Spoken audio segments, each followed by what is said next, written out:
Es una noche particular, complicada por el clima, y bueno, y agradecerles y darles la bienvenida a nuestra primera actividad científica de la gestión. Bueno, la primera ya fue la ronda, pero la primera tertulia sería. Así que bueno, vamos a darle primero un espacio a nuestro presidente Pablo Dragoto. Bueno, gracias María José. Buenas noches, Estarán bienvenidas, conectados los auriculares. bienvenidos. Gracias. Los auriculares como que a veces conectando. No, no.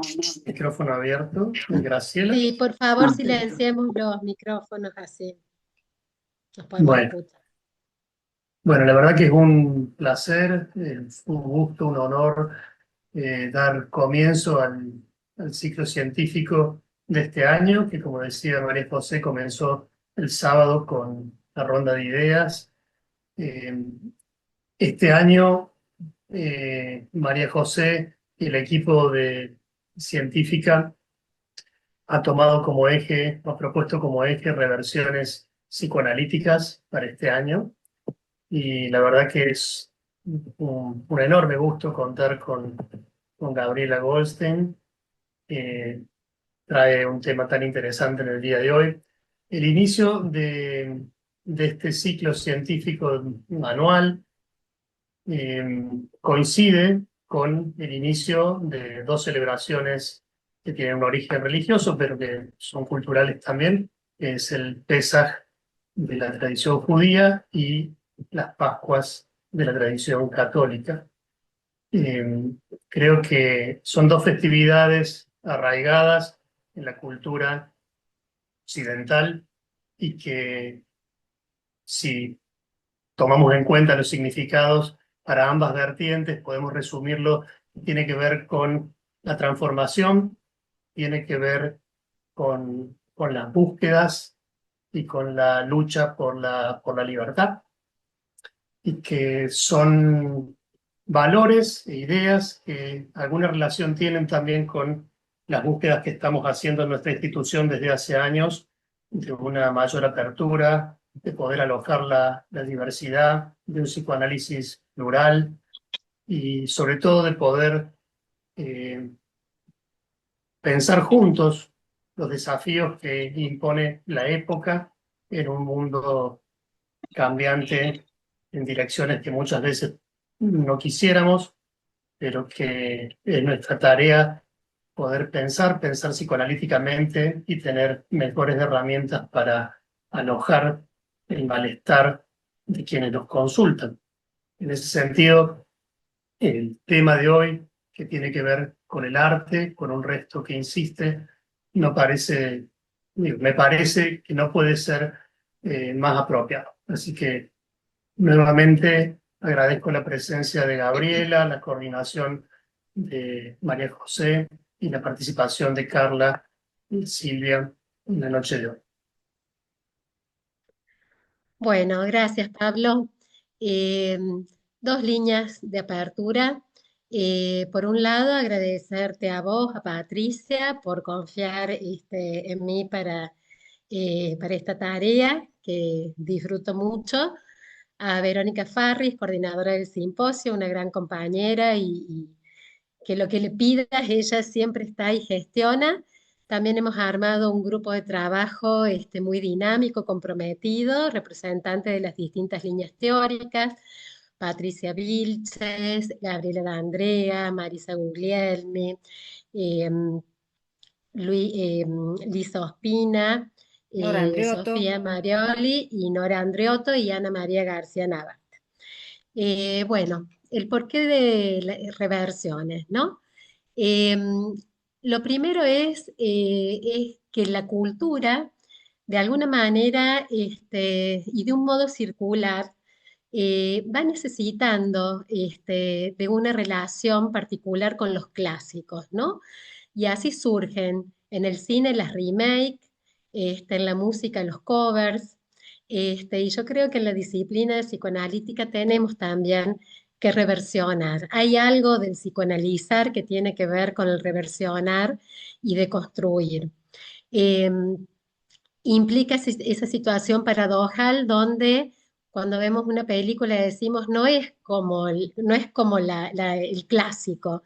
Entonces implica algo de duelo, pero también es el modo de darle vitalidad y trascendencia a un clásico que si no hubiera quedado ahí detenido en el tiempo, ¿no? Y creo que también sirve para la transmisión a las generaciones que siguen y que les irán haciendo también sus propias versiones y apropiaciones de esos clásicos.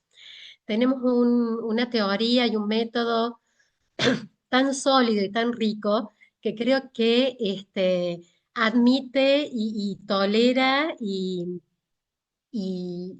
algo y resiste todas las reversiones que podamos hacer.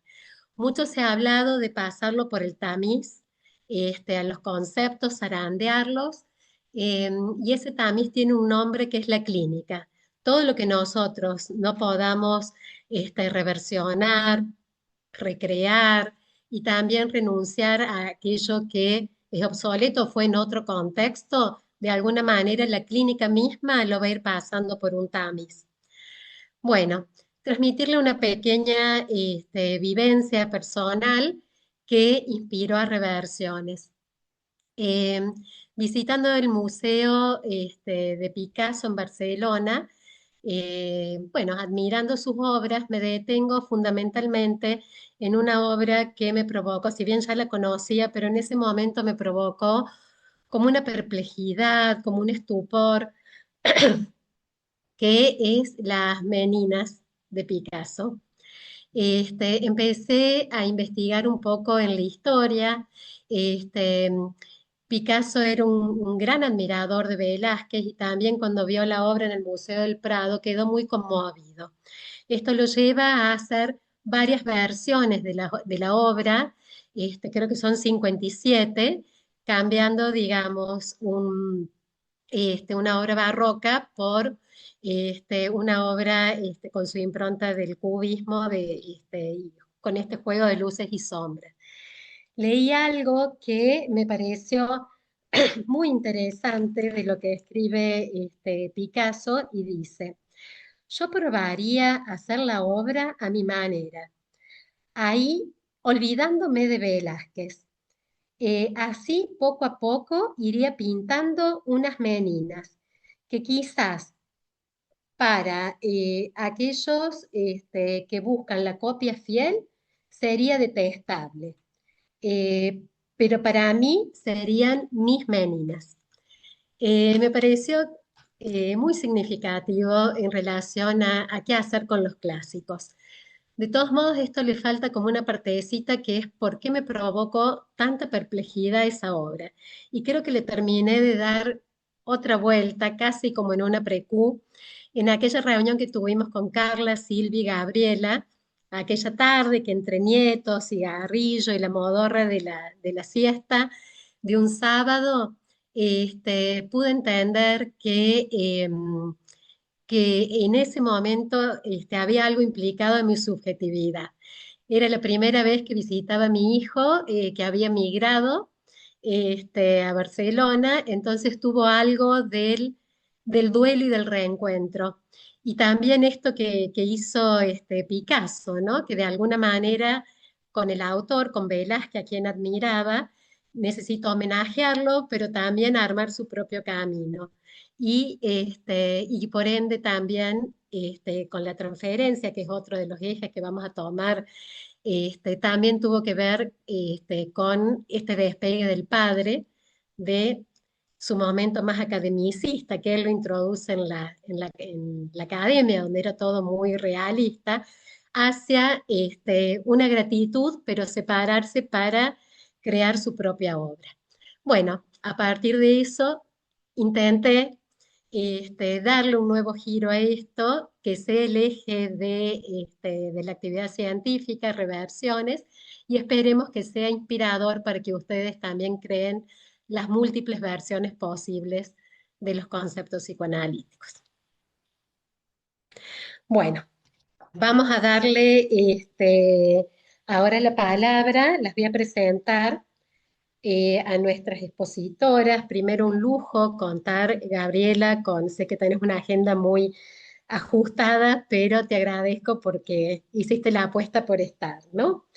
A Gabriela Goldstein, que es psicoanalista, expresidente de la Asociación Psicoanalítica Argentina, miembro titular y training analyst de IPA y FEPAL, miembro del board de IPA por América Latina, doctora en psicología de la de USAL-APA, miembro del board de los encuentros latinoamericanos sobre el pensamiento de Winnicott, obtuvo el premio de Baranger y el premio Storni, ambos de APA, y el libro La experiencia estética, escrito sobre arte y psicoanálisis, de la editorial Estante.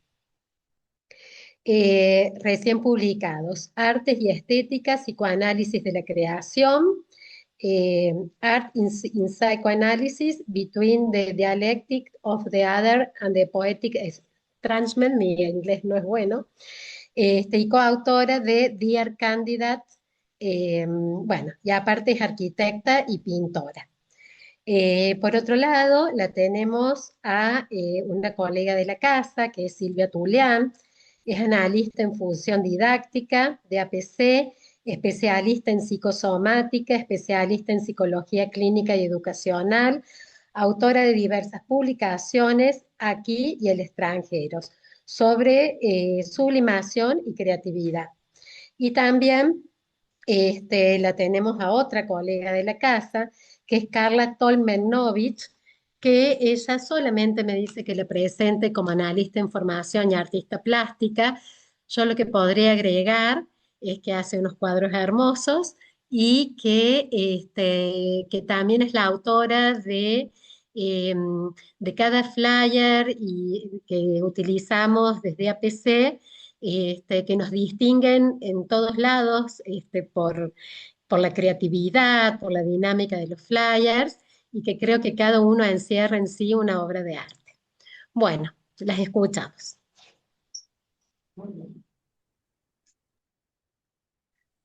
Bueno, eh, primero quiero agradecer especialmente esta invitación a la Asociación Psicoanalítica de Córdoba. Voy a nombrar, bueno, a quien me invitó, que es Majo Etienot, y quiero agradecer al presidente Pablo Dragotto, a, bueno, Silvia Tulián, que está aquí también, Carla, y todo el equipo. Voy a nombrar el equipo científico y directivo, pero no los voy a nombrar, ya fueron nombrados, así que bueno, quiero agradecerles especialmente esta invitación. Muchos amigos queridos que veo, Moni, la Moni, hola, ¿cómo estás? Bueno, Adriana también por ahí, Tomás, bueno, gente muy querida, Elizabeth, así que es un placer enorme para mí estar aquí con ustedes y les agradezco la invitación especialmente. Eh, por invitarme a participar de esta primer tertulia, que me encanta la idea. Vamos a ver cómo dialogamos, es una tertulia, ¿no?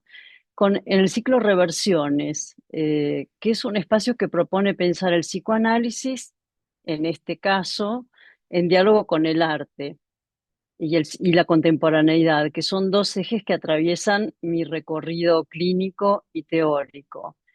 Eh, Me dicen y me invitan a hablar del psicoanálisis como arte, la cuestión del acto y la profanación en estas reversiones.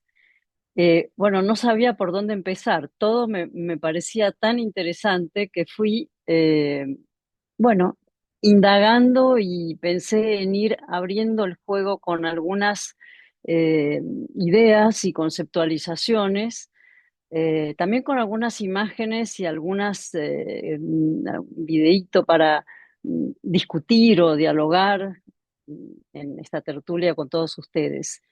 Me interesa especialmente abrir una conversación, una tertulia, sobre el lugar del psicoanálisis hoy, que se vincula con el arte, como aquello que irrumpe, desarma y vuelve a configurar nuevas formas de pensar y de intervenir, y que se abre a la posibilidad de proponer otras versiones, reversiones, nuevas lecturas que no solo interpretan la experiencia, sino que producen una transformación, como bien fue dicho por Pablo, ¿no? Que yo pensaba, cierto, vamos a profanar, a hablar de profanaciones en una noche semisagrada, ¿no? Voy a hablar de eso también, digo por las Pascuas, porque en toda profanación, ya lo voy a decir adelante, hay también un núcleo sagrado que se preserva. Bueno, encuentro estos tres ejes, los que he nombrado, significantes, que están de alguna manera entrelazados naturalmente en el arte y como una propuesta actual en la clínica. Me gustó mucho la idea de el psicoanálisis como arte, ¿no? Porque me parece que el arte ne- tiene mucho para decirle al psicoanálisis en la clínica, y si bien el psicoanálisis no es literalmente el arte. Entonces voy a empezar para dar una idea de lo que pensé con las reversiones.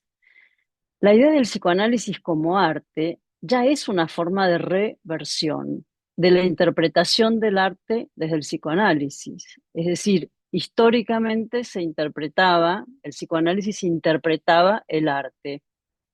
Y hoy estamos proponiendo algo que para mí es fundamental, que es lo que el arte le dice al psicoanálisis, para en sí mismo, como casi como un sujeto que se convierte en un otro, y lo que le dice como manera de escucha clínica, como una escucha ampliada. Eh, es un punto de partida que implica una versión singular, como dijo María José, que le pasó cuando leyó lo que comentó Picasso, y propia también del trabajo analítico, y que al mismo tiempo mantiene un encuadre y una forma de transferencia que el arte ofrece como otro modo de pensar la clínica. Algo así como las profanaciones, que según Agamben nos invitan a pensar que aún profanando aquello, por ejemplo, el marco del cuadro o el marco del encuadre, aquello que había sido religioso conserva en sí un núcleo auténticamente sagrado. Lo voy a desarrollar más adelante. Bueno, profanaciones. También me pareció apasionante esta idea y cómo se va intercalando con nuestro trabajo.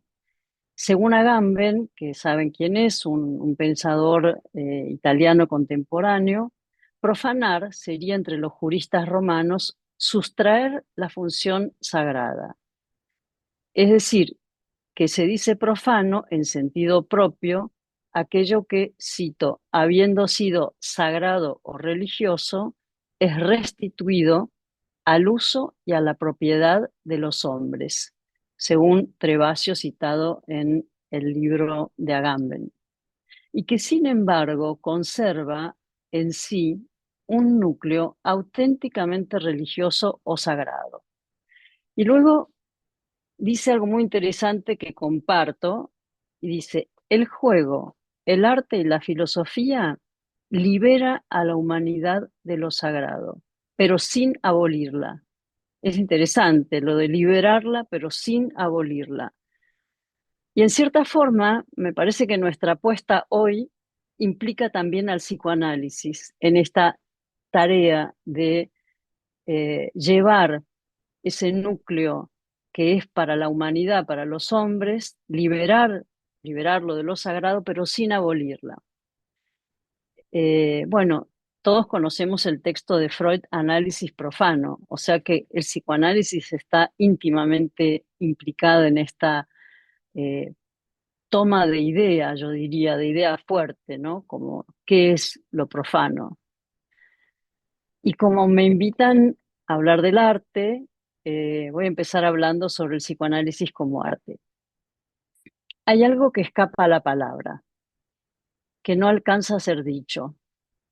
Hay algo más allá de lo imaginable, que cae o que queda como resto de las operaciones estructurantes de la vida.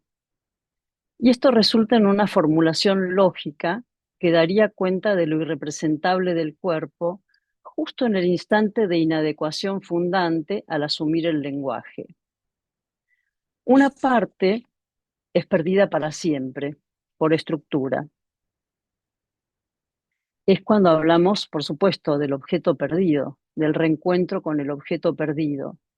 Pero en otra versión sería una reversión a través del arte y el psicoanálisis de un reencuentro con las coordenadas de ese objeto perdido o con la construcción de un otro objeto que tenga algo personal, como dice Picasso, de ese objeto perdido, su objeto perdido. El psicoanálisis, en lo que trabajamos, también implica otra cosa, que es trabajar en el vacío que queda una vez que se produce ese agujero, digamos, estructural, o ese vacío que deja el objeto. Y trabajamos alrededor de ese vacío. Y el arte viene algo así como a arreglar ese vacío, pero para producir otra cosa, no para llenarlo. Así trabajaríamos en el psicoanálisis. Entonces la estética, que es un tema que me interesa en el sentido de lo que, bueno, ahora van a escuchar, sería como otra manera de pensar las relaciones entre la subjetividad y el arte. En su aspecto también, es decir, que la experiencia estética también tendría que ver en su aspecto performativo con lo que algo, con el hacer, con el acto. La experiencia estética termina de sellar un pacto entre la sensación y lo simbólico.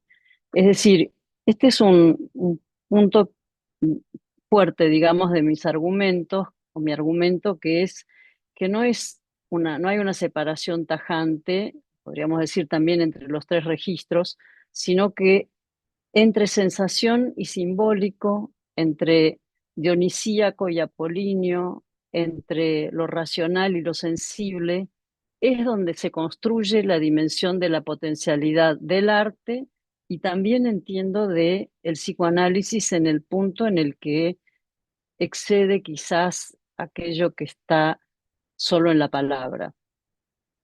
Sin embargo, este encuentro, digamos, con el objeto perdido, también convoca algo inquietante y extraño, tal vez sagrado, o como dijo Majo, produce estupor y perplejidad. Es otra de las cuestiones que planteo cuando hablo de la experiencia estética, y para esto me apoyo o postulo en mi versión de lo que le sucede a Freud en la Acrópolis. Como ustedes saben, he escrito sobre este tema. Freud dice que en la Acrópolis tiene un sentimiento de extrañamiento que se divide en dos personas y le produce una dimensión de casi de una angustia impensable, porque se escinde, es un asphaltum, y un sentimiento de extrañeza. Y mi versión, o en esta reversión que propongo, yo diría que esto también, por fuera de la patología, porque recordemos que fue unos instantes lo que le pasó a Freud, ¿no? Ese extrañamiento es parte, podría ser parte de una experiencia estética. ¿Qué sentimos cuando nos perdemos, no? Cuando habíamos hablado con Majo de ese momento de impacto, de deslumbramiento o de estupor con las meninas de, de Picasso, eh, y se le vinieron otras cosas a la mente, se le ocurrieron cosas, y claro, había una migración, había un duelo, habían cosas circulando en ese momento. Entonces, la versión que propongo es que ese estado de extrañeza es productivo, es parte de una experiencia estética. Entonces yo digo que la experiencia estética, desde la perspectiva del arte moderno, siguiendo nuevamente con Agamben, él dice que es un lugar sin hombres ni dioses, donde podremos pensar las relaciones entre objeto y sujeto no como un enfrentamiento. Y esto yo voy a ir comentando también lo que, si les parece, lo que escribo. Me parece que es un punto interesante para pensar el momento actual de las polarizaciones. No digo que todos tengamos que atravesar experiencias estéticas en el sentido del arte, pero cómo se puede construir un terreno en el que no haya dioses, es decir, bueno, fanatismos de cualquier índole, o existan, pero pueda no haber un enfrentamiento, sino un complejo terreno compartido. Este complejo terreno compartido, que históricamente en su construcción en la estética, destaca la hegemonía de un espacio intermedio que es heredero de Heidegger. A su vez, este espacio en términos psicoanalíticos, a mi entender, es cercano al concepto de campo de los Baranger y, por supuesto, al espacio transicional de Winnicott. Entonces propongo pensar la experiencia estética como una experiencia de borde, entre lo prohibido y lo permitido, como última veladura que el arte no descubre. Y es precisamente en ese encuentro donde reside la experiencia. Y de alguna manera el yo de placer es convocado, nos remonta a tiempos lejanos en los que la realidad pareciera que queda en suspenso. El placer se va dilatando, como si fuera estar abrazado por aquel otro inolvidable de nuestra prehistoria, cito a Freud, obviamente. El otro del reflejo en tiempos del júbilo identificatorio, el estadio del espejo, donde nos vemos, donde nos miran, aquello que James Joyce, llamó la ineluctable modalidad de lo visible, que es como un remontarse a la antigüedad que lleva la huella de una semejanza perdida. Se trataría entonces de una reversión, pero de un retroceso temporario fuera de la patología, a épocas en que el yo no se había deslindado aún netamente del mundo exterior ni del otro. Esto lo escribió Freud en 1919 en Luminoso y escribió el otro con mayúscula. Curiosamente, es el único texto donde aparece, y aparece, un otro con mayúscula. Son antiguos tiempos presentes donde una realidad inconsciente es tocada y como una visión instantánea deja en ese estado de extrañamiento que se produzca algo nuevo, imprevisible. Toda manifestación espontánea que sorprenda al sujeto y lo confronte consigo mismo es una expresión positiva del inconsciente que aporta algo nuevo al mundo, a sí mismo y una dosis de libertad. Bueno, he hecho una condensación bastante sintética de los desarrollos que hice sobre la experiencia estética y la creatividad, porque también me gusta la idea de la tertulia con ustedes, dialogar, y porque además tengo algunas imágenes para mostrarles.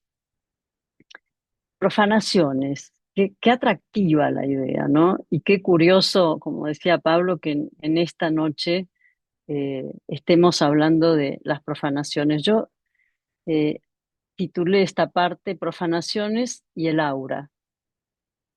En el arte moderno, la fotografía, el cine, luego la instalación, según postula Walter Benjamin, a partir de su famoso escrito La era de la reproductibilidad técnica, no sé si lo recuerdan, él fundamenta que la obra de arte, ha perdido su condición aurática. ¿Qué significa esto? Los objetos de arte han sido profanados de su función de culto, de cultual, de comunicar lo sagrado y de producirlo. Se ha perdido según Benjamin, por la producción en serie. Así, la obra es sustraída de su función y se convierte en algo profano. Su uso es propiedad de todos los hombres. Sin embargo, siguiendo con Benjamin, él dice que aquello que se percibe en la obra no es otra cosa que el aura, un efecto de la experiencia estética que Benjamin lo define como la manifestación irrepetible de una lejanía. Es interesante porque cuando uno está en ese momento, hay algo cercano, pero hay algo lejano y aparecen mil ideas desde muy lejos. Ustedes saben que el arte tenía una función de culto porque las primeras obras eran los vitrales de las iglesias que tenían una función sagrada, así como los retablos también, que eran hablar y informar a la gente que no sabía leer ni escribir sobre la historia sagrada de la humanidad. En algún momento, y de la religión, por supuesto, de dónde venimos. Esta, este arte se fue despegando de las iglesias y apareciendo, bueno, en los museos, en las obras. Pero siempre fue una obra pintada por un sujeto. Cuando aparece la reproductibilidad técnica, ahí Walter Benjamin dice, bueno, esa condición sagrada se perdió, porque puede haber 50 fotos de algo o una instalación, todo es reproducible. Eh, pero después, así como lo dice también Agamben, que no se pierde del todo cierto núcleo sagrado, cierta dimensión de lo sagrado, pero que no nos domina, no nos aplasta. Lo mismo dice Benjamin, porque en la experiencia estética es esa trama de como de un tejido muy particular de espacio-tiempo, irrepetible, de una lejanía. No es extraño que en esos momentos, si uno se permite estar en ese estado, eh, surjan recuerdos antiguos o algún duelo o, o quizás un recuerdo encubridor. Son momentos preciosos que también suceden en el análisis. Utilizo, por supuesto, el arte como un lugar por excelencia de la experiencia estética, ¿no? Eh, y bueno, en este caso de el aura, produce una sensación de éxtasis o epifanía. Hoy, en la escena contemporánea, yo me pregunto, les pregunto, nos preguntamos, pienso que nada está terminado aún de decir en relación al aura, a las profanaciones y a lo que el arte puede decirnos. Bueno, me gustaría ahora mostrarles un video de una artista que seguro que todos conocen, porque ella misma creo que es un manifiesto de haber en cierta forma profanado ciertas cuestiones para transformarlas en un arte de todos, profanado lo sagrado en un arte de todos. ¿Podemos ver el video, Carla, te parece? De la Chola Oblete, todos la deben conocer, supongo. Voy a decir algunas palabras de ella, pero la conocen bien.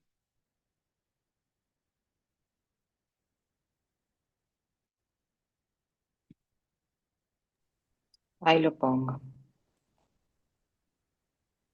Acá está.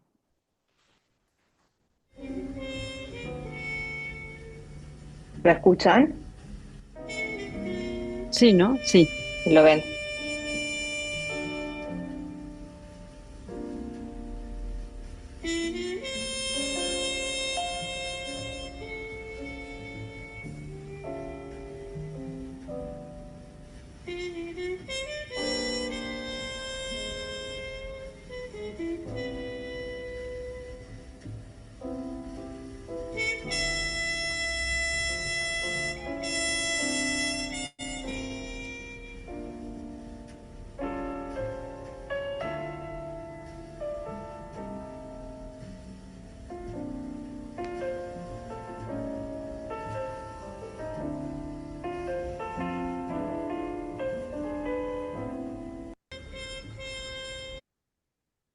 Bueno, creo que la conocen todos. La Chola Poblete es un manifiesto de arte ella misma. Eh, Ella cruza el arte de la periferia y se posiciona en el mundo. Como saben, ella relanza o reversiona, digamos, las genealogías étnicas, habla, testimonia el antirracismo y es un artista, como saben, de Mendoza. Se considera performer, artista visual, hace un poco de todo y le interesan muchas cosas. Por supuesto, seguir trabajando en relación a sus orígenes, es un artista, si bien es de Mendoza, bueno, tiene orígenes bolivianos, es un artista que pertenece al colectivo LGTBQ, trans, se llamaba Mauricio, y ha tenido mucho éxito y su obra estuvo, bueno, en Arco y también estuvo en la Bienal de Venecia, ¿no? Creo que es, digamos, más allá de lo que cada uno le interese del arte, no sé si vieron, toda la obra tiene desde retablos hasta iconografías, cuestiones tomadas de los distintos aportes de lo sagrado, volviéndolo quizás profano de alguna manera. Me parece que es una forma contemporánea de reversión y de poder mostrar y mostrarse en esta dimensión potente que tiene la versión propia de cierta profanación vital, ¿no? Eh, ahora, ¿cómo pienso esto teóricamente? Eh, en el arte hay que poner algo de uno. Ella pone su cuerpo también. Entre cuerpo y cultura aparece algo que surge más allá de la sublimación como acto. Lo vemos también en esta forma. Que de otra manera resuena en lo sagrado, porque el artista, esto lo dice Joyce McDougall, osó desafiar el orden, osó mostrar al mundo lo que creó. Es decir, claro que hay una diferencia entre creación y creatividad, ¿no? Creación tiene que ver con la idea de la creación divina, por eso hablamos en general de creatividad, pero está este núcleo de algo que osó desafiar un orden el artista. En ese trance, los artistas se muestran como individuos enajenados, a veces hasta violentos, enajenado, extraño, violento. El artista transita por zonas que lo obligan a un viaje de iniciación a los fondos infernales de la pulsión, pasionales. Se trata de la búsqueda de un ideal, muchas veces, que sería como tocar lo sagrado, en alemán das Heilige, y lo prohibido, lo incandescente del encuentro con das Ding, la cosa, pero mediado por otro, que es la obra o el analista. La obra está situada, esto lo dice también Agamben, entre el amor narcisista y la elección objetual externa, donde podrán colocarse las creaciones de la cultura humana. Bueno, esto tiene mucho que ver también con Winnicott y con otros pensadores. Bueno, Green habla de este tipo de objeto transcultural, de un objeto diferente, tercero también. Este objeto de arte se ha vuelto significativo y a mi entender reclama su autonomía. La obra maestra, la obra, tiene cierta dimensión de autonomía. ¿Por qué tiene una dimensión de autonomía? Porque eh, el arte dice lo que quiere en un punto, dice lo que quiere si sabemos escucharlo y cada uno puede escuchar otra cosa, devuelve, nos reversiona y nos vuelve a la plurivocidad del objeto, porque quiere decir muchas cosas y al mismo tiempo quiere decir lo que quiere. Porque podríamos decir también, llevándolo a un punto más lejano, que la pintura piensa. Ahora, ¿por qué la pintura piensa? Porque, bueno, está cargada del inconsciente que circuló con el otro, obviamente, y de la pulsión. Bueno, lo que se pone en juego entonces es la reedición o la reversión también de una huella de placer y de una fusión inicial, pero momentánea. Por la misma razón está la violencia de la separación o de destrucción. El objeto y el sujeto, sumergidos en la suma de excitaciones comprometidas, exponen la urgencia de elaborar por medio de una escenificación algo que resuelva económicamente las tensiones, las vincule y las integre en formas e imágenes. Así las fantasías pasan de una condición pasiva a la eficacia de un acto. Me parece que esto, que yo lo propongo para el acto creativo o para la experiencia estética, es lo que hacemos en psicoanálisis con aquellos pacientes que carecen de posibilidad, nuestros pacientes contemporáneos, que dicen que no piensan nada, no se les ocurre nada o que les cuesta la dimensión representativa. Entonces, esta urgencia que la vemos como se presentan en las patologías de la ansiedad, de las angustias y del vacío, como tenemos esta propuesta este año tan interesante de FEPAL, ¿cómo lograr nosotros como analistas esta urgencia de elaborar una escenificación que no existía, que no existe, que está trabada o que no hubo posibilidad porque se necesita al otro? Y que se vincule, como dije antes, con esta condición que hace que al integrar esa tensión en una escenificación, tiene la eficacia de un acto. Es interesante porque cuando nosotros tenemos pacientes que están perdidos en un universo de fantasía pasiva, ¿cómo hacemos que transformen esa pasividad con toda la tensión que circula alrededor de ese fantasma en la condición de la eficacia de un acto? Me parece que eso es algo que también se ve en la obra de la Chola Poblete, ¿no? Porque le han pasado muchas cosas en su vida y ella misma lo pone de manifiesto en todas esas figuras semisagradas atravesadas por algo que las profana. Este movimiento, este que estoy diciendo de pasar de una condición pasiva a la eficacia de un acto, es una reversión, implica una reversión. Eh, Así como en la experiencia estética, en la experiencia creativa para quienes pintan o escriben o hacen algo de esto, es como un ir y venir. Es decir, no es una regresión solamente, es una especie de balanceo entre ir hacia un lugar en el que se deja, se fluye, se pierde, se extraña y se vuelve. Es la gran diferencia entre la patología grave y la posibilidad que proponemos en el psicoanálisis, porque así es como se va tejiendo algo de la trama que necesitamos para poder crear situaciones intermedias en donde haya una representación. Entonces, esta oscilación entre proceso primario y secundario, como dice Derrida, lo de la oscilación no lo dice Derrida, lo digo yo. Derrida dice que sería la posibilidad de un retraso, de volver a trazar la huella, es decir, la huella que se marcó traumáticamente, retrasarla, un retraso que transforma la repetición de lo idéntico en elaboración, metáfora y acto.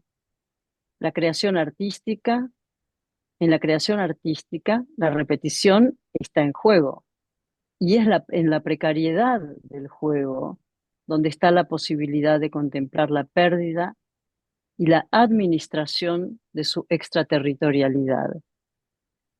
Es nuestro trabajo en el análisis. Bueno, versiones y reversiones. Ahora voy a mostrarle algunas obras de artistas que me parece que dan un poco, no sé si decir dan la idea, pero que a mí me da la impresión que pueden iluminar, no me gusta decir ilustrar, iluminar algo de lo que estamos hablando. Vamos a ver la primera, la de las flores. Bueno, vamos con los de las flores. Dame un segundo Digamos que que son abra. flores. Yo las Vamos llamé con, sí, flores. vos le llamaste flores. Ahí va, ¿la ven? Bueno, aquí está, sí. Sí, Cami. Bueno, este es una obra de un artista que se llama Cy Twombly. El arte, como dijimos antes, trabaja también con lo que queda, lo traumático, lo ominoso, un resto, precisamente este es el resto, ¿no? Trabaja con restos, o el vacío, como posibilidad de crear un mundo propio, ¿no? Mis meninas, como dijo Majo, ¿no? Un mundo con marca, con el sello del estilo propio. Y lo vemos en la obra de Cy Twombly, es un artista contemporáneo, falleció hace unos años, estadounidense. Según la crítica de arte, es inclasificable por lo que hace. Con su gesto, sus caligrafías y garabatos, y con sus esculturas tardías que son estas. Estas esculturas se yerguen como formas informes, blancas, donde algo parece que cae, pero no bajo el peso de la gravedad, y resurge, sin palabras, y a veces con ellas. Sus obras son acompasadas por poesía. En cierta forma, en el nacimiento del objeto como tal hay duelo, pero también una poesía que marca los momentos en los que por fin y verdaderamente ocurre algo. El gesto de Twombly precisamente habla de un umbral entre un hacer y un no hacer, como un instante de caída y resurgimiento. Creo que esto tiene mucho que ver con la idea de la reversión, ¿no? Por lo menos a mi entender. Bueno, podemos ver ahora La que la sigue, foto de la que esta. sigue. Ahí está. Sí, esta es una escultura allá en el siglo II que se llama el Laoconte. Una escultura famosa, está en el Vaticano. Curioso, si la miramos y no lo sabemos, muchos piensan que es de Miguel Ángel o de Bernini. Sin embargo, eh, tiene origen muy antiguo de unos escultores de Rodas que no me acuerdo exactamente cómo se llamaban, pero muchísimo antes. Pero evidentemente marcó algo para que otros hagan versiones con esta tensión que parece casi barroca, ¿verdad? No parece de la antigüedad griega. Eh, a su vez, es es una obra famosa porque hay un grito sordo en el Laoconte que era un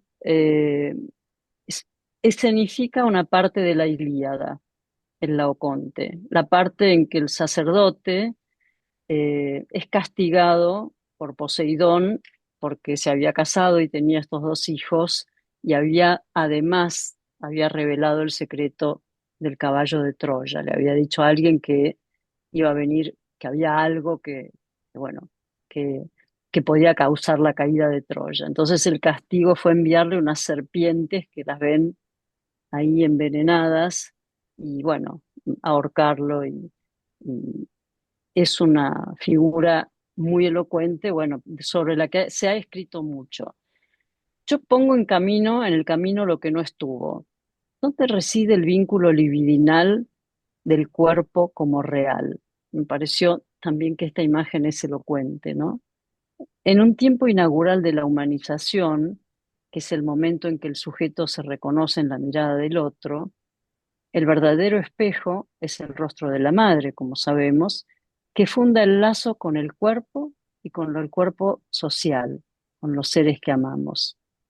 En ese tiempo inaugural, al responder al llanto angustiado del niño en la noche, al grito, que es ese gesto como llamado a nuestra responsabilidad ilimitada de aceptar su vida, es la respuesta del otro como signo de amor porque se inscribe, además del signo de amor, el origen ético del vínculo humano. Podemos ver las fotos dos que siguen, creo que están Sí, juntas, ¿no? hagan. Bueno, el grito sordo del Laoconte, ese grito que está tan fuertemente descrito en la Ilíada y después lo tomaron Lessing y muchos otros autores, aparece acá en una reversión de el Papa Pío XII, creo que es. La de la izquierda es Velázquez, un poco lo que viste vos, María José, y la de la derecha es Bacon, con ese grito desesperado, ¿no? ¿Cómo es ese grito que también coincide con el momento en el cual todavía no hay palabra y se grita como un llamado al otro?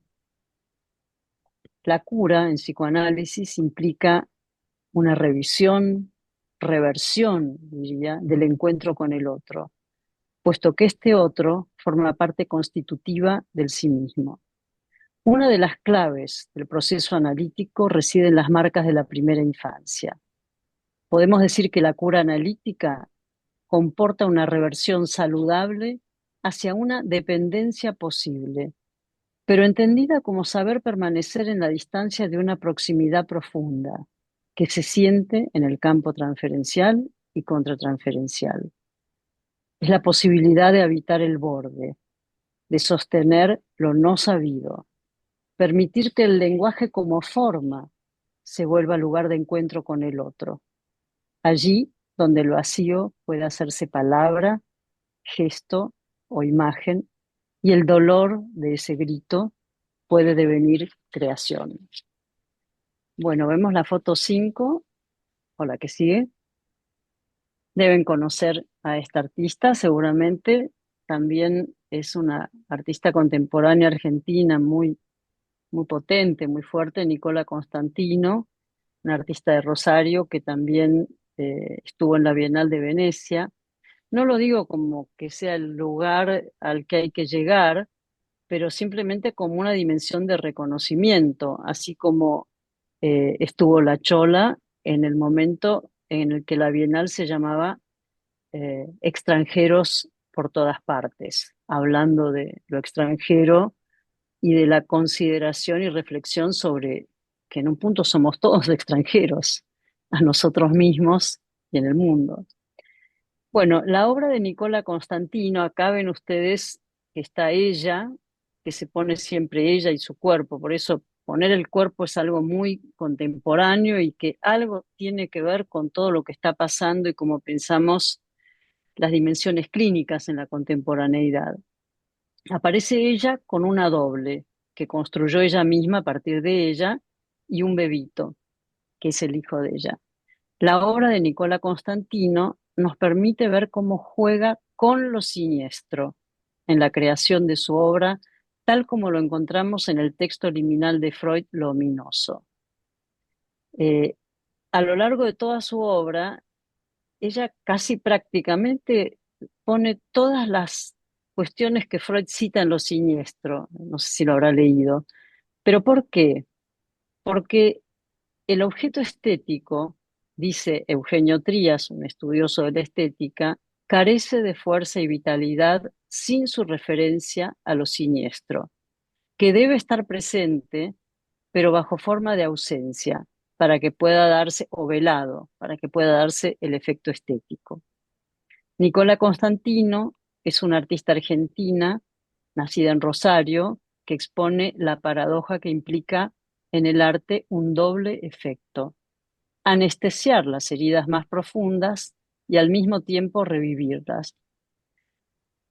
Es el análisis, ¿no? Es esta dimensión del análisis en que se produce una elaboración, una aproximación, un acto, algo que hace que lo traumático pueda ser trabajado, pero no sin que reviva un poco. Por eso me pareció que cuando trabajan el tema ustedes de la profanación y lo sagrado, tiene que ver con poder tocar estas zonas de dolor, pero para transformarlas en otra cosa. Constantino dice que el arte es lo único que todavía no está anestesiado. El efecto ominoso se pone en acto con la construcción de su doble, que la acompaña hasta que nace su hijo. Esto es real, ¿no? Momento en el cual ella decide eliminar a la doble. La artista describe su producción creativa y dice que buscaba quedar embarazada con un donante anónimo y que pensó la obra trailer en ese momento, donde construye su doble. Y dice: me dupliqué, porque una sola no puede con todo. Y fíjense lo que dice, que es interesante porque nosotros decimos es lo siniestro, y ella dice fue un paliativo a la soledad.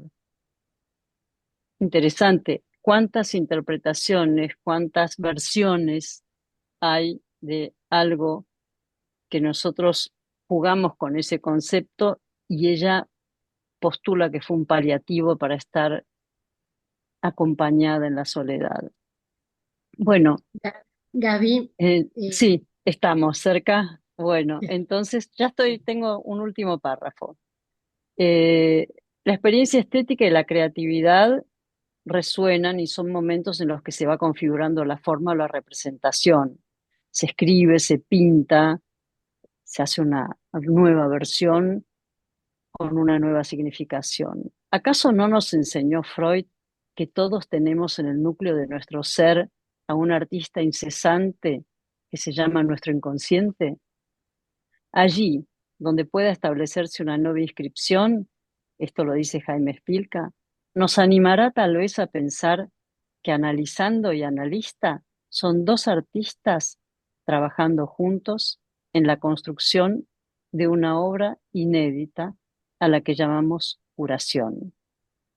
Y por último voy a decir que es que en nuestro trabajo, más allá de lo decible, recordemos poner de relieve el elemento vital, el elemento de la expresión vital del pensamiento, que es que el lenguaje es de naturaleza sensible, esto lo dice Marx, por lo cual, al ser un discurso amoroso en la palabra analítica en transferencia, mi inconsciente es reinscribible y sería tal vez la reversión de una historia de un amor prohibido, la verdad de aquello que nos ha constituido. Bueno, muchas gracias. Después, si Ay, tenemos gracias tiempo, a vos. paso Excelente, esa, excelente, esa impactante última y mucho imagen. para metabolizar de todo esto. Sí, Bravo, bueno, Gaby. gracias, muchas gracias. Silvia, está sin cámara. ¿Nos escuchás, Silvia?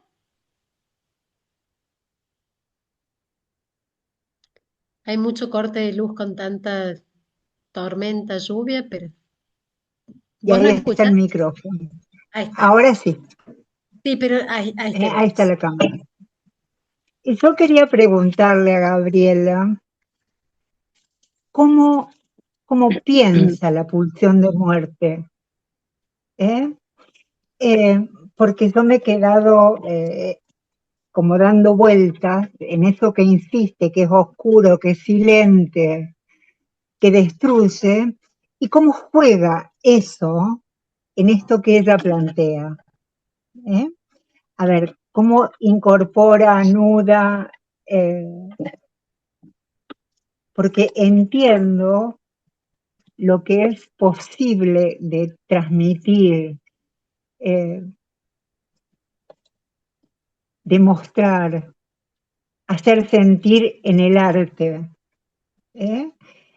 Y cuando uno ve entre las obras de Picasso, que vos traías hace un ratito, justamente, la que fue hecha en la guerra, ¿eh? Que es terrible y que logra transmitir el dolor, ¿no? Bueno, muchas obras de arte incluyen esto. Pero yo pensaba en la pulsión de muerte. Eh, sí, bueno, ¿cómo la concibe? ¿Qué es eso? Porque hay gente que directamente no la incluye, qué es eso, ¿no? Entonces, me parecía importante. eh, y también Gaby habló de construir un terreno compartido, que eso es fácil o es posible en el marco analítico, en el entre. Fuera del entre, ¿hay algo que podemos hacer? Qué pregunta, Silvia, que para empezar la tertulia, ¿no? Casi un desafío, a la humanidad, digamos, ¿no? Digo, Sí, pensando la contemporaneidad, ¿no? Donde la a eso me pulsión de refiero. muerte, claro, eh, yo creo que hay que establecer algunas diferencias entre la dimensión de la pulsión de muerte que circula desatada en la humanidad por otras razones que no son solo pulsión de muerte, quiero decir, hay intereses, este, podemos empezar a hablar del neoliberalismo, del capital y de una cantidad de cuestiones que tiran la cuerda de la posibilidad humana de hacer algo posible con la pulsión de muerte, que, que por el otro lado, tanto en el arte como en el psicoanálisis, sí tenemos un campo propicio para poder hacer algo eh, siempre en la singularidad de cada caso, ¿no? Quiero decir, hay casos en los que es muy, muy difícil, pero creo que el arte se trata precisamente de esa ligadura, de ese trabajo de enhebrado entre lo simbólico, bueno, lo imaginario, lo real, o la pulsión desatada, como yo decía recién, por eso los artistas, no todos son violentos y extraños o están, pero no es raro pensarlos así también, porque hay una cuota de pulsionalidad que se necesita para poder incidir y que la parte, llamémosla, de pulsión de muerte pueda aparecer en alguna dimensión transformativa, transformada en el arte. De igual manera no, con más dificultad, yo diría, en la clínica, ¿no? En la clínica trabajamos en los bordes de la pulsión de muerte en los casos contemporáneos.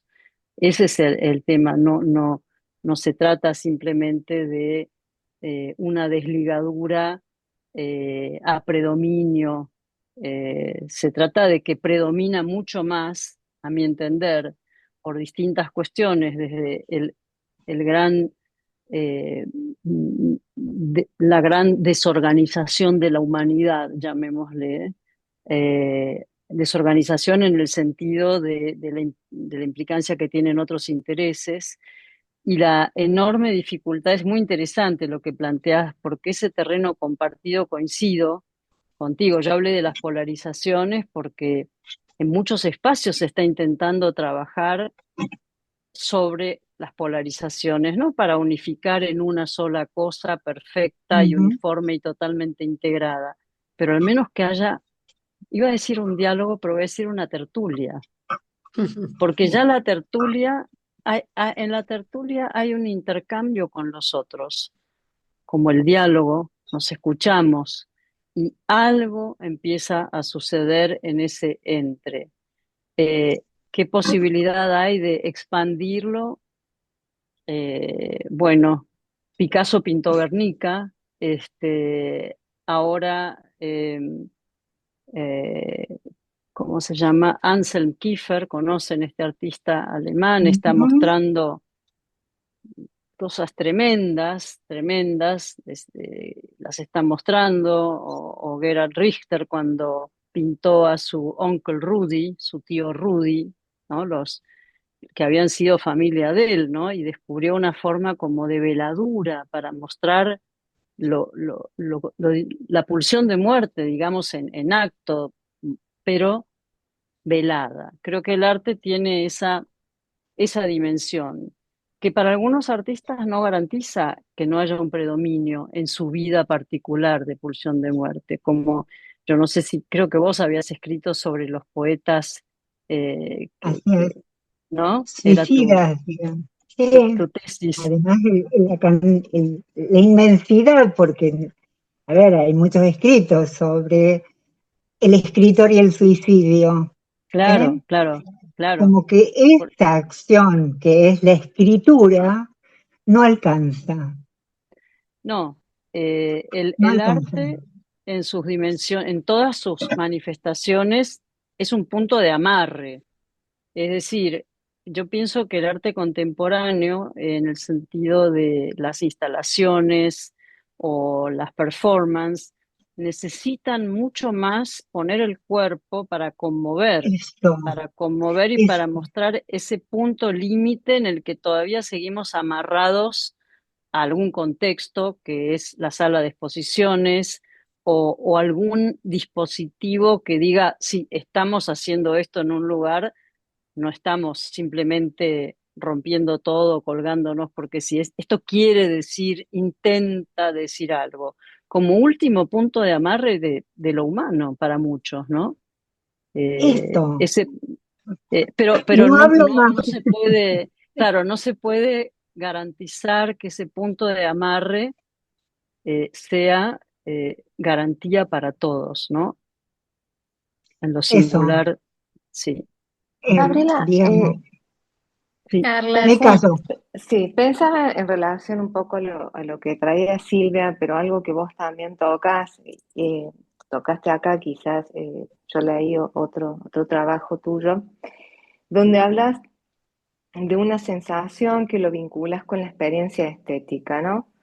Eh, y tomando esto de la pulsión de muerte y pensando, porque yo estoy pensando, bueno, ¿cómo hacer un cruce entre todo esto que venimos hablando? Pues estamos hablando de reversión, estamos hablando, bueno, del arte, del psicoanálisis como arte, de los pacientes en estos bordes, de los...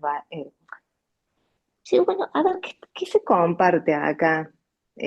Porque no todos los pacientes son artistas, ¿viste? Entonces, bueno, no, claro. ¿a qué nos estamos refiriendo con con el arte para pensar, bueno, cuáles son los elementos que el psicoanálisis o el psicoanalista va a tomar en una época contemporánea donde podemos pensar que el arte nos muestra mucho cuerpo, entonces podemos pensar que algo se homologa en relación a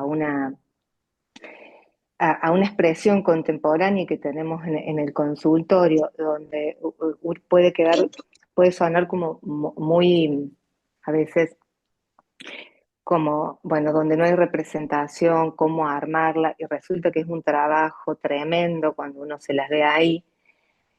Pero sí creo que hay algo que no debemos confundir, que cuando yo tomo el arte como un espacio de creación, digo, porque tengo dos pacientes, y lo voy a traer como caso clínico, porque a veces es mucho más fácil para ver. Una que puede dibujar y la otra nada. Las dos sumamente complejas, un vacío tremendo. Pero hay algo que se pudo lograr que ese dibujo sea un trabajo, y a la otra se le pudo inventar un trabajo. Digo, o sea, ¿esto qué significa? Digo, hay en estos pacientes, ¿cómo tenemos que trabajar para que anclen en algún lugar? Porque cuando se habla de la pulsión de muerte está ahí, está en el consultorio, se siente. Yo pensaba mientras te escuchaba hablar, una cosa es hablar de regresión y otra cosa es hablar de estas sensaciones que vive el artista, que vos hablas de una experiencia estética, que es en un borde y que tiene que haber algo para que lo traiga, porque si no puede quedarse ahí abajo. Entonces yo pienso un psiquismo que no solo lo puedo pensar en una cuestión de regresión y progresión, sino también en una cuestión inmersiva. Bueno, quizás estoy como poniendo muchos conceptos que me hacen asociar para pensar la actualidad de la clínica y qué en todo caso vamos a tomar de lo artístico. Ujú. Ujú. La pulsión de muerte Eh, está y siempre va a estar, digo. por Es supuesto, sí. Bueno, hay algunos pensadores psicoanalíticos que no consideran de esta manera la pulsión de muerte, pero yo creo que sí, que es freudianamente la necesidad Ujú. de poder también incidir en la dimensión del acto, ¿no? Pero bueno, también me gusta Winnicott, que no piensa en la pulsión de muerte. Pero creo que ese es otro tema y que tiene que ver quizás con mi versión de cómo eh, quizás se arma alguna dimensión clínica, ¿no? Eh, Me parece que tu pregunta es muy importante. Eh, yo, a mí me gusta, me interesa cuando hablo de arte pensar que no estoy hablando solo de arte, que estoy hablando de Ujú. psicoanálisis. Es decir, que es como si yo dijera, es casi lo mismo. Estoy hablando de la clínica. No es que es lo mismo, no es lo mismo producir una obra, ¿no? Eh, no es lo mismo hacer obra. Eh, pero la dimensión que yo llamo poética tampoco implica escribir una poesía, sino la posibilidad de hacer, como lo dije citando a Spilka, desde una obra compartida que llamamos curación, hasta darle más espacio al inconsciente, pero me parece que estamos hablando de las dificultades de los pacientes actuales, Eso, que la mayoría de los pacientes que recibimos, que eh, no sé bien a qué te referís con inmersión. Si tu pregunta es que lo que me parece es que estás diciendo no todos están preparados para esa inmersión y no quedarse ahí quedarse ahí. sumergidos. ¿Eso es lo que Yo, decís? sí, sí, yo pienso que ahí utilizo una figura que me parece que es como mucho más fácil de captar cuando digo la inmersión, que me parece que es muy distinta a la regresión, en la peligrosidad de la oscuridad, que es la profundidad. Yo es la figura de los apneístas. De En el los... deporte, de los apneístas. Ah, De los sí, buzos que no son buzos, o sea, ellos bajan, es un deporte de sí, riesgo, sí, que es bajar a sí. tanta profundidad, está bueno, ¿en qué sentido? El que hace el deporte tiene que controlar su respiración, por supuesto, y ver cuál es el límite para volver a subir.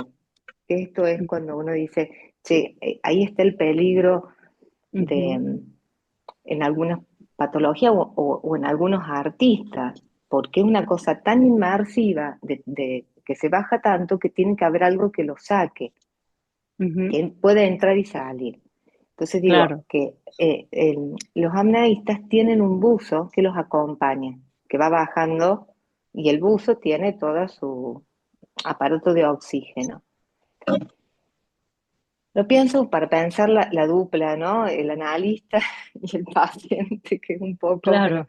quizás el analista tiene un Me parece poco muy, muy ese interesante. oxígeno, Sí, claro. pensarlo metafóricamente, porque por Claro. momento es muy fuerte bajar con un paciente cuando está la pulsión de muerte. Y estoy Sí. hablando cuando es vacío, cuando es oscuridad, no ujú, cuando un paciente, qué sé yo, tiene un delirio armado, hay algo que, Ujú. que ancla. Pensando más en esto, ¿no? Sí, sí, me parece muy interesante, primero porque yo no sé si todos recuerdan, creo que es en el capítulo 1 o 2 del Malestar en la Cultura, cuando Freud cita a Schiller con el buzo, la experiencia del buzo que se sumerge, recuerdan, pero no la completa, no completa el poema de Schiller, porque el poema de Schiller dice lo que vos decís, el buzo, y lo que vos decís tiene que ver con las muchas patologías actuales que tienen que ver con las adicciones y la búsqueda o de una dimensión de nirvana o de un aislamiento, o esa es una dimensión nirvánica, o el vacío, que es otra cosa, ¿no? Pero que tienen relación. Eh, el poema completo dice que le advirtieron que no se sumerja por segunda vez, pero como la sensación había sido de que todo era de unos colores increíbles y que tenía una sensación de elación y de bienestar, que era evidentemente la relación, como vos decís, con el oxígeno, se volvió a sumergir y no volvió la segunda vez. Eh, bueno, allí es cuando Sí, Freud habla del nirvana, ¿no? De la atención cero, eh, y se le complejiza un poco con el sentimiento oceánico, que no es exactamente lo mismo, a mi entender, ¿no? Pero creo que hoy los pacientes se escapan de la angustia a través de las adicciones, del no deseo, de cierta dimensión de consumo permanente, que pienso que en alguna dimensión, aunque sea, llamémosle artificial, los sostiene, aunque sea artificialmente, hasta poder sostenerse un poco más genuinamente, ¿no? Hablo, por ejemplo, de estar, no sé, 10 horas mirando el celular, ¿no? Que son elementos antiangustia también, ya lo sabemos, eso. funcionan por un lado como un apoyo, como que nos sirve para estar conectados, pero también sostienen angustias que creo que son las que vos estás diciendo, ¿no? Cómo se trabaja con pacientes que buscan ese estado de estar como en, en una sensación de bienestar constante o de no tener tensiones, de tensión cero, o con los pacientes que, como dice Recalcati, el vacío y la búsqueda del estado larval, una larva, ¿no? De ser como una larva metida. Y creo que todos estamos trabajando, muchos de nosotros, con estos pacientes. Mi impresión es que hay varias cuestiones.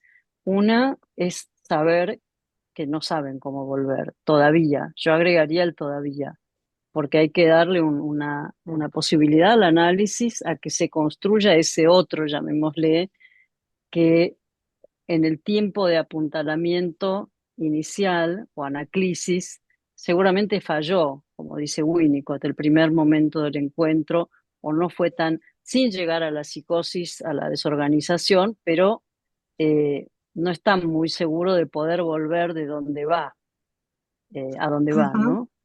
Entonces, allí, primero, la escucha analítica es más refinada, más refinada, más amplia, ampliada, porque escucha lo que no se dice, escucha y también imagina y entiende que puede haber algo que está más allá de lo que se puede trabajar en ese momento.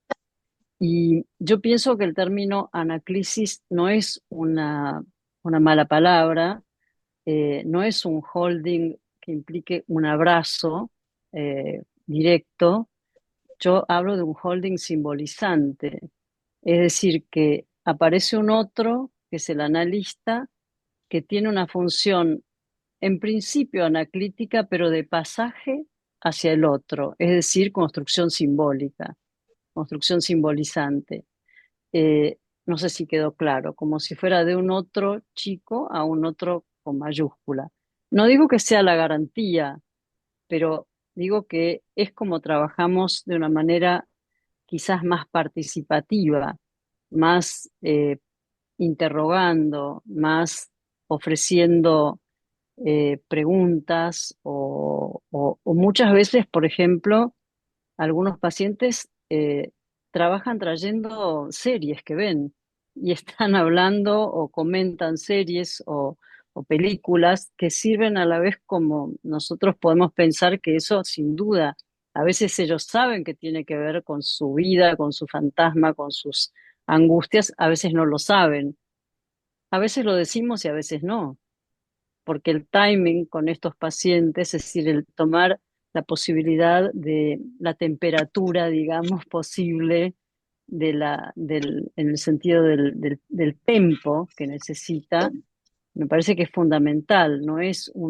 aquí es donde hay realmente el método es nuestro método, pero se amplía, me parece, en la escucha de estos pacientes que no solamente pueden asociar libremente, que hay que acompañar como ese buzo que daba oxígeno, porque parece casi un cordón umbilical lo que vos decías, ¿no?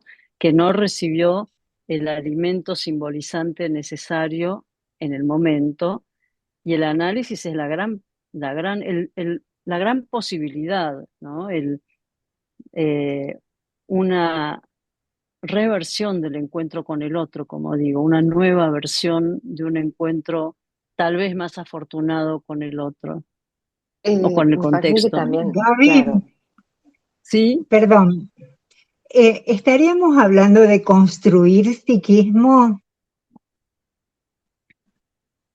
sí, podemos pensarlo de esa forma. Suena quizás un poco, yo lo diría parecido a lo que vos decís, pero lo haría como más a la manera, ahí sí, del arte, ¿no? Como más ir ofreciendo, Sí, sí, ofrecer un campo, un campo representacional para un campo de, y la película y lo que pasó en el día, y decir, una micro tertulia, digamos, una micro conversación sí, que va alimentando a partir de lo que trae el paciente, ¿no? sí, Pero sí, no, seguro. a veces la construcción en el sentido clásico no resulta con estos pacientes, No, porque entiendo. porque, es decir, sería una mezcla de construcción, deconstrucción, andamiaje, es decir, es una Eso, cantidad como soportes. Serían temporales, ¿no? soportes. Claro, a la expectativa de que llamémosle proceso o el camino analítico vaya produciendo muy lentamente, porque esto es muy lento y es lo que hoy en día es difícil, ¿no? Que se tolere el paso, la lentitud de la posibilidad de que se construya subjetivación preconsciente, podríamos llamarlo, capacidad simbolizante, se va como ensanchando ese espacio, porque hay pacientes que una construcción eh, no la terminan de Procesar. claro, te acordás que en la construcción hay un efecto Sí. de convicción que produce, es una hipótesis que uno hace, ¿no? Ujú. Pareciera que tal vez cuando usted, tal vez, y produciría un efecto de convicción, lo cual implica la apropiación de esa construcción que podemos ofrecer hipotéticamente. A veces ni siquiera pueden, por ahí a veces, esa es otra cosa para prestar atención, la literalidad que puede tener un paciente. Si un paciente toma lo que decimos literalmente y no tiene Literalmente. capacidad metafórica, entonces va a tomar esa construcción como una verdad, ¿no? Es difícil la construcción de la metáfora, por eso hablo de la experiencia estética, que a veces es compartir con serenidad el espacio analítico y, y estando muy con una escucha sensible, profunda, que permita escuchar qué es lo que en ese momento eh, aporta, no en el sentido de un llenado, sino en el sentido de poder seguir esa conversación que todavía no se produjo del todo, pero quizás es una conversación más, más leve, digamos, en un primer Sí, momento, sí. ¿no? Y a Me veces gusta, en un último momento también, no Claro, solamente en también, el sí. primero. Bueno, nos va porque quedando poco tiempo y me bueno, gustaría si puede participar el público, ya sea Sí, levantando la mano o, bueno, Vero puede leer también las preguntas del chat. yo, Majo, ¿qué hacemos, Carla? Paso esa imagen que me gusta tanto y vos lees, ¿te acordás? Eh, Me seguimos parece con las preguntas. que Elio García quería hacer una pregunta mientras yo voy Bueno, buscando, ok. yo voy Sí, sí. levantando la mano, voy Traje una buscando como que... última imagen de Dale, una foto sí. que me parece que para el cierre quizás, pero vos tenés que leer el texto porque yo no lo tengo. Yo te leo el texto, no te Ok, bueno, preocupes. bueno. Hacemos Si una Elio quiere... rondita Dale. Sí, corta, sí, sí, preguntas, así. sí. Es que todas son preguntas muy buenas y muy profundas, ¿eh? Tendríamos que tener más reuniones, Silvia. algo Elio, así, tal. Bueno, ¿lo vemos ahora o después, al esperemos final? un segundito. Elio, ¿ibas a participar? Sí, primero hacemos la ronda y después vemos esto. Bueno, ¿Qué te ¿alguien más del parece, Carla? público? Creo que hemos Como quedado quieran, sumergidos. la puedo dejar si quieren ahí puesta o quieren que la saque. La sacamos y después ¿La Sácalo. así. saco? Bueno, Sí, sí. perfecto. La saco. Ya dejo de compartir. Ahí está. Entonces, aquí estamos. Y no te escucho. ¿Usted lo escucha, Naelio? No, No, No, No.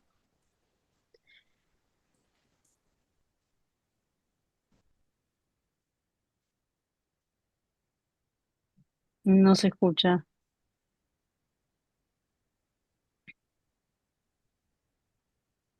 ¿querés escribirla, Elia? claro. ¿Alguien más que quiera participar hasta que Elio... Yo quería hacer un comentario respecto del arte, ¿no? Entonces, como vos lo has mencionado en varias oportunidades, yo, Nico, pensaba, ¿a dónde está el arte en el psicoanálisis? Que obviamente no lo hacemos siempre, pero que de alguna manera está en el entre, y es eso que como al artista surge quizá en un gesto, en una risa, en una lágrima, en algo que se produce que nos asombra a nosotros. Ojalá que fueran muchas veces, pero en mi experiencia no me ha pasado tantas veces, pero sí me ha pasado. Y seguramente que todos tenemos eso. Eso que no sé por qué lo dije y Claro. realmente causó algo muy importante, ¿no? Ujú, Eh, y creo que eso es el arte que sorprende, no sí, es lo estético, ¿no? Porque es una sensación de algo que nos asombra tanto al paciente como a nosotros como analistas, ¿no? Y en ese sentido yo siento que ahí sí hay arte, ¿no? Y hay experiencia estética, a veces. Mm. ujú. Sí, Eh, sí, estoy de acuerdo. Y más, mm. vuelvo quizás a la No crea, no contemporaneidad. somos, discúlpame, no, lo que quería agregar es algo que dice Winnicott. Los pacientes, cada paciente nos hace un analista diferente, ¿no? Ujú. Eh, no, somos distintos con cada uno de los pacientes que tenemos. ¿M? Nos Gaby, arma. Mm. perdón, Perdón, Sí, ¿te no. parece? Perdón que yo te interrumpí porque No, quería no, agregar. no, Sí. el tiempo nos corre, Mm. pero bueno, está Verónica, Mónica y después le damos la palabra a Gaby para el cierre, si les parece. Mm. Sí, a mí estoy de acuerdo, simplemente, María Cristina. Sí. Ujú. Gracias. Gracias. no, simplemente que me hizo pensar en la experiencia emocional también del análisis y creativa en el análisis de niños, ¿no? Donde justamente el otro día hablaba con unas colegas en relación a un caso grave de niños en una institución, donde del juego repetitivo de una niña, que parecía que solamente era eso, el analista se pudo poner y el equipo se pudo poner a escuchar o a estar en una apuesta libidinal en otros indicios que aparecían, esto que decía Cristina, una mirada, las chicas decían Mm. las luces que fueron Mm. apareciendo, pero hubo alguien que pudo tomar esas luces y, Mm. por Ujú. ejemplo, decían, bueno, podría haber alguien que juegue simplemente repetitivamente con ella o proponerle un juego repetitivo, Mm. sin la consonancia emocional y la apuesta libidinal de poder inventar y jugar a crear otras cosas, a ver si esas luces se despiertan, ¿no? De hecho, esa Mm. niña pudo salir del juego repetitivo, digamos, y pudo empezar a jugar hasta que en un proceso largo pudo empezar a tener palabra y a hablar. Digo, me hizo pensar en esta experiencia emocional tan fuerte de un equipo trabajando y en la creatividad en un análisis de niños, ¿no? Que por ahí también en el juego digo, se pueden poner en movimiento esta experiencia creativa, yo diría también, ¿no? Sí, es Gracias, totalmente. Gracias, Verónica. Claro que sí, pienso que también, en primer lugar, la experiencia estética, así como la estamos hablando todos, no es solamente ni lo que quise decir es, no es la experiencia de lo bello, no es la experiencia solo de lo bonito, no es la experiencia solo de lo agradable, ni tampoco solo la experiencia sensible, porque creo que aquí está lo que estuvieron diciendo Verónica y María Cristina, que tiene que ver con, eh, a mi entender, en esa dimensión de lo sensible y lo sensorial, habría como una especie de proto-indicio de simbolización, como si Ujú, fueran Ujú, pequeños índices de posibilidad de agarrarlos en el gesto, en el movimiento y ujú, aunque sea decirlo, qué lindo cómo te moviste o qué linda sonrisa o una sonrisa de vuelta, ¿no? De reciprocidad, o esa pequeña variación que en este caso, como lo traes, no es tan eh, no es tan disruptiva, sino que acompaña como esos giros que, como citando a Derrida, dije un retraso, que la saca de la posición de retraso pensada, porque es evidente que estaba dando vueltas esa idea, para poder retrasar como un dibujo, como una huella que establece, que hace otra marca y que construye, como decía Silvia, psiquismo, simbolización con el otro y la cultura, índices, como índices que flotan de subjetividad, índices, digo, en esta la sensorialidad no es solo lo que sentimos, alguna cosita aparece dando vueltas en las imágenes, y eso son los índices para luego la palabra también, ¿no? Sí. Mónica, y ya ahí cerramos. Bueno, apenas para mencionar, para tomar algo que planteaste, Gaby, y que me parece que abre a otra instancia, a otro momento. Vos hablaste de la urgencia de elaborar una escenificación. Em, y en la línea de lo que fuiste planteando, el analista necesita alguna especie de vocación de artista para poder instalarse claramente en la idea de esto de la urgencia de elaborar alguna escenificación posible. Em, bueno, me pareció un hallazgo enorme esto que planteaste y en relación con el acto, ¿no? Pensar la Claro. escenificación en torno a un acto. Bueno, eso. Bueno, gracias, Mónica. Sí, claro, estoy totalmente de acuerdo, ¿no? Con lo que decís.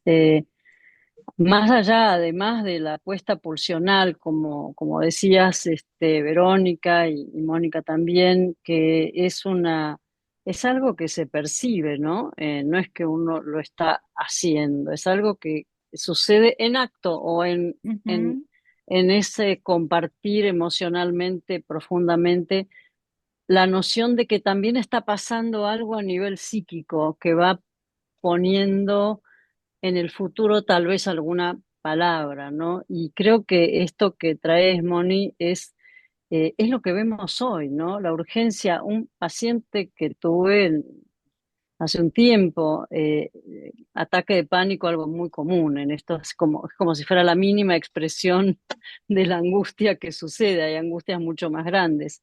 Y, y en algún momento se le venía una palabra que era muerte, se le venía la palabra muerte, ¿no?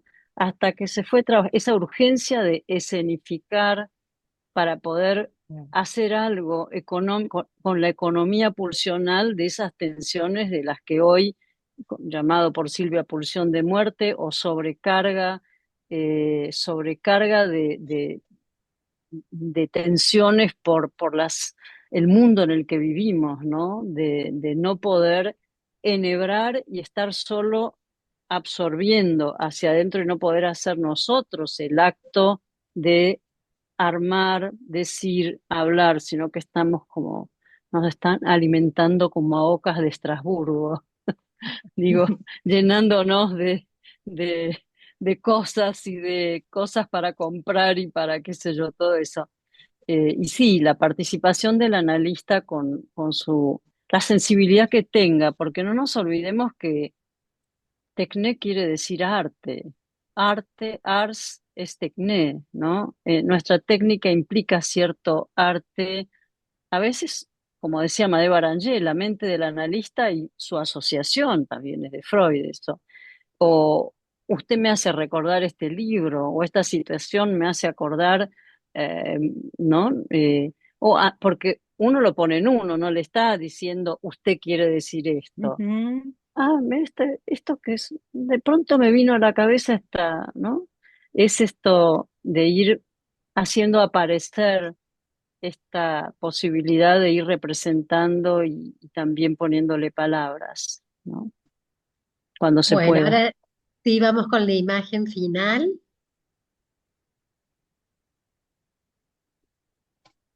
Ahí le pongo. Que La va a tener que leer Carla, ¿sí? Ah, sí, sí, perfecto. Dame un segundo que esto tiene sus tiempos. Mien- Mientras Em, tanto, hay muchas felicitaciones en el chat que te las haremos Ay, qué llegar, Gaby. bueno, muchas gracias.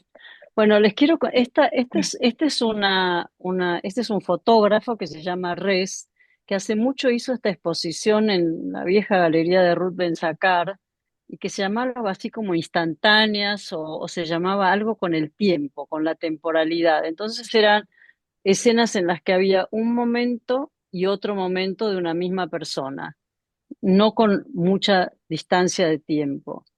Y a mí me pareció esta particularmente, siempre quise trabajar sobre esta idea, esta imagen, porque me parece impresionante y tenía ganas de cerrar con esto, sobre todo para agradecerles, para pensar en esto y por el mundo en el que vivimos hoy. hoy. Y bueno, y entonces dice algo el, abajo que lo va a leer sí, Carla porque... ¿se me escucha ahí, Gabriela? Sí, Sí, Carla. Sí. Sí. Perfecto. La exposición se llama Temporalidad y Ujú. dice, entre las 9:30 y las 15:35 del 5 de marzo de 2002, el cardiocirujano Jorge Trainini operó a un paciente en el hospital Presidente Perón de Avellaneda.